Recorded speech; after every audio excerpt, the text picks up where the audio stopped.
Hello guys, welcome to KP solar technology. दोस्तों, आज इस वीडियो में हम लोग बात करेंगे कि हम लोग जो सोलर सिस्टम को यूज करते हैं या फिर चलाता है, तो हम लोगों को लिए परेशानी की एक बात होता है कि सोलर का वोल्टेज और एम्पियर सही तरीके से नहीं मिलता है। तो आज ऐसे 5 टिप्स आपको बताऊंगा जिसके वजह से चलते हुए आपका थोड़ा सा वोल्टेज या फिर एम्पियर में आपको सुधार आ सकता है। तो चलिए शुरू करते हैं। दोस्तों, सबसे पहले आते हैं कि एक्सटर्नल एनवायरनमेंट के बारे में।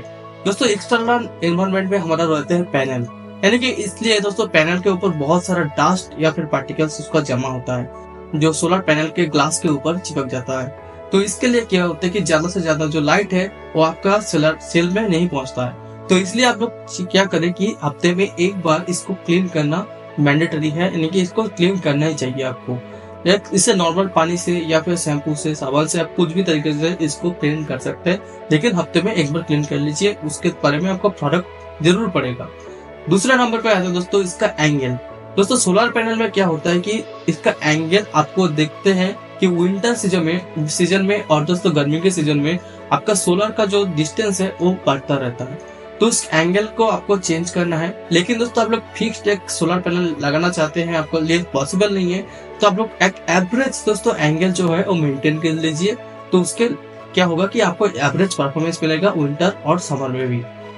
दोस्तों, नेक्स्ट चलते हैं कि सोलर से तो एक्सटर्नल एनवायरनमेंट से आप लोग कनेक्शन ले लिया, तो उसके जो ले आता है बैटरी तो वो है हमारा वायर। यानी कि आपको देखना होगा कि आप कैसे वायर इस्तेमाल कर रहे हैं और दोस्तों किस गॉज का जो वायर है इस्तेमाल कर रहे हैं। जैसे कि आप लोग डीसी वायर की जगह बहुत लोग एसी वायर को इस्तेमाल करते हैं, लेकिन आप लोग जानते हैं कि जो सोलर से प्रोड्यूस होता है वो एक्चुअली डीसी करंट होता है।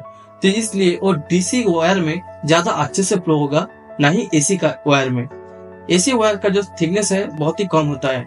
जैसे डीसी वायर में क्या होता है कि कॉपर के ऊपर एक कोटिंग होता है। तो इसलिए दोस्तों क्या होता है कि जो एम्पियर है और करंट है तो अच्छे तरीके से फ्लो हो सकता है। तो ये होता है कि आप लोग डीसी वायर को इस्तेमाल कर लीजिए।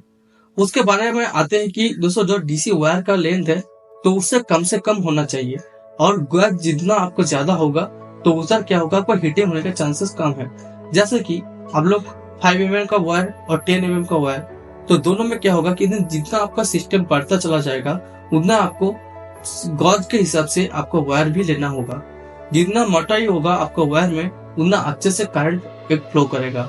जैसे कि एक देखोगे कि सरू नल का पाइप है और एक मोटा नल का पाइप है, तो आप लोग देखोगे कि मोटा नल का पाइप में से पानी अच्छी तरीके से फ्लो होगा, जितना आपको सेम अमाउंट का पानी आपको एक सरू पाइप से निकलता है।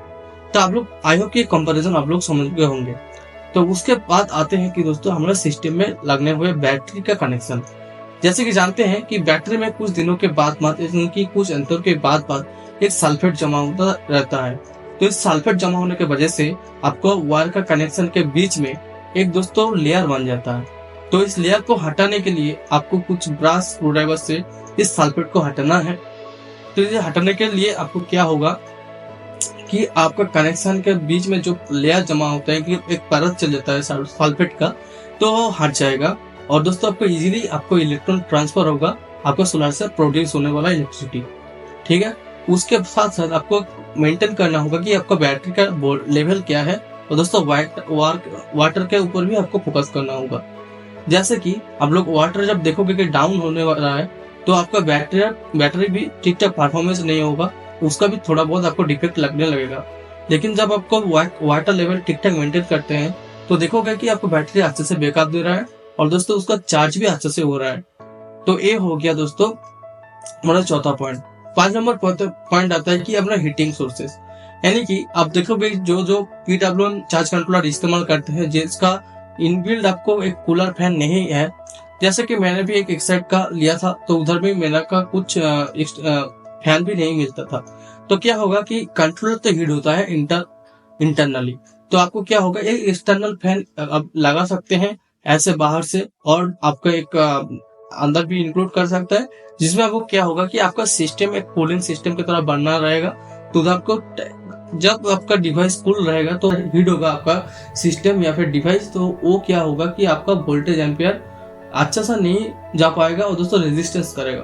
तो इसलिए आपको सिस्टम को थोड़ा बहुत कूल रखने की कोशिश करिए, तो उसके बाद आपका जो परफॉर्मेंस है ओवरऑल आपका सिस्टम का वोल्टेज और एम्पियर तो अच्छे से मिल रहेगा। दोस्तों, 5 टिप्स तो हर एक जो इस्तेमाल करते हैं बैटरी और सोलर सिस्टम, उसको मेंटेन करना ही चाहिए, तब जाके प्रॉपर आउटपुट रिजल्ट आपको मिलेगा।